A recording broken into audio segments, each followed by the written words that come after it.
오늘의 말씀 사사기 9장 26절부터 45절 말씀. 하나님 아버지, 수요일 아침 이 시간도 주님의 은혜를 삼아오러 주님 앞에 나갑니다. 이 시간에도 우리 모두에게 말씀을 통해 하나님의 음성을 들려주옵소서. 예수님의 이름으로 기도합니다. 아멘. 할렐루야. 성기 성도 여러분, 오늘도 하나님의 은혜와 평강이 가득한 하루가 되시길 축복합니다. 오늘 우리에게 주시는 하나님의 말씀은 사사기 9장 26절에서 45절 말씀입니다. 오늘과 내일 본문은 아비멜렉과 세겜 사람들이 어떻게 자멸하는지 그 과정을 차근차근 보여줍니다.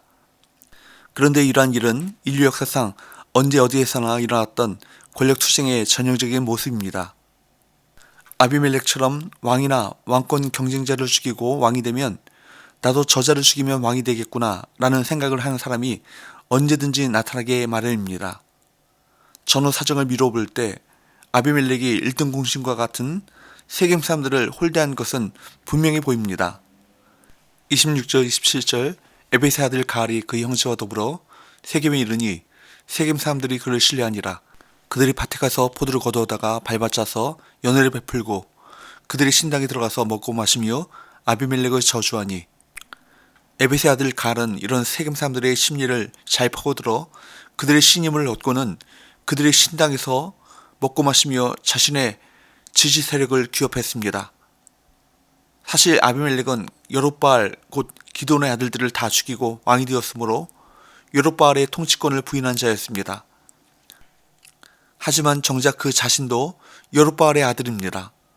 가알은 이 사실을 언급하면서 아비멜렉이 자신들의 왕이 될 수 없음을 공포하며 선전포고를 했습니다. 28절 29절 에베세 아들 가알이 이르되 아비멜렉은 누구며 세겜은 누구기에 우리가 아비멜렉을 섬기리요.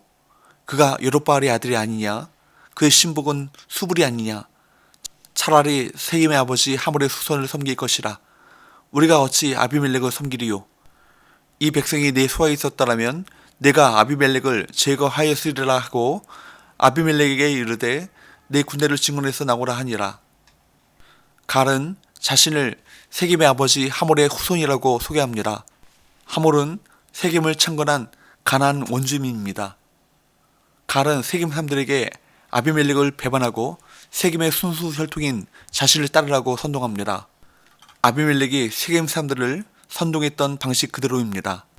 그러자 아비멜렉을 도와 기드온의 아들들을 죽였던 세겜 사람들이 이번에는 가알을 도와 아비멜렉을 죽이려 했습니다. 하지만 이것은 결국 자신들을 죽음의 구렁텅이로 몰아넣는 선택이 되고 말았습니다. 세겜 성읍의 방백 수불이 가알의 말을 듣고 분노합니다.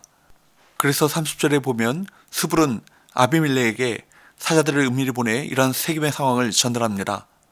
31절에서 33절을 말씀해 보면 수불은 아비멜렉에게 세겜의 군사를 보내 매복했다가 가알을 칠 것을 제안합니다.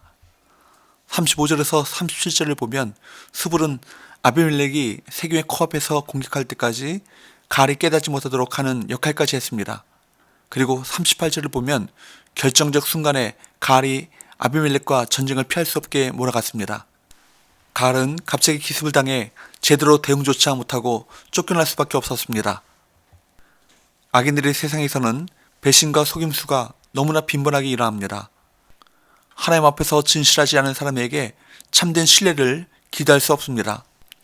하나님만이 참으로 진실하신 분이기 때문입니다. 가알은 아비멜렉과 세겜 사람들이 서로 싸우게 만드는 촉매제나 다름이 없었습니다.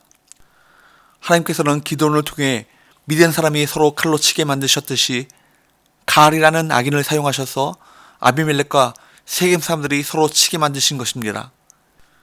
이 모든 과정은 사람 사이의 단순한 권력 다툼이 아닙니다.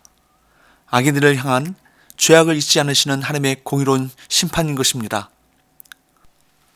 39절에서 41절을 보면 가알은 결국 아비멜렉에게 패배하여 세겜에서 쫓겨나고 말았지만 세겜 사람들에 대한 아비멜렉의 분노는 해소되지 않았습니다.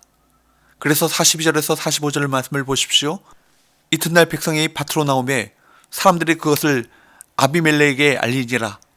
아비멜렉이 자기 백성을 세 무리로 나누어 밭에 매복시켰더니 백성이 성에서 나오는 것을 보고 일어나 그들을 치되 아비멜렉과 그때는 돌격하여 성문 입구에 서고 두 무리는 밭에 있는 자들에게 돌격하여 그들을 죽이니 아비멜렉이 그날 종이토록 그 성을 쳐서 마침내는 점령하고 거기 있는 백성을 죽이며 그 성을 헐고 소금을 뿌리니라.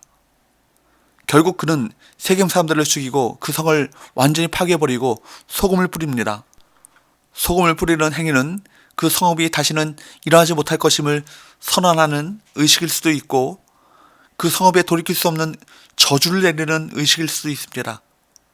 사실 이는 아비멜렉이라는 악인이 한 행위이지만 궁극적으로는 하나님의 심판입니다. 하나님께서는 악인들의 손으로 다른 악인들을 진멸하시고 그 죄값을 치르게 하십니다. 그러므로 세상의 악인들이 잠시 흥하는 것을 보고 부러워하여 그 길을 따르는 어리석음에 빠져서는 안 될 것입니다. 사람들은 이기적인 마음과 탐욕 때문에 자멸의 길을 걸어가는 어리석은 모습을 보일 경우가 많습니다. 그러나 우리는 세상 속에 살지만 세상에 속하지 않은 자들입니다. 궁극적인 하나님의 심판이 있기에 세상의 권세자들 부러워하지 마시고 하나님의 법도를 따르는 길이 가장 평탄하고 영광스러움을 확신하며 감사하는 하루를 살아가시길 주님으로 축복합니다. 기도합시다. 하나님 아버지, 악인들이 결국이 악인들에 의해 심판을 당하게 되는 말씀을 보면서 세상 사람들의 행악하는 삶을 본받지 않게 하시고 하나님의 공의가 반드시 승리한다는 것을 믿음으로 말씀을 따라 선을 행하는 삶을 살게 하여 주옵소서. 예수님 이름으로 기도합나이다. 아멘.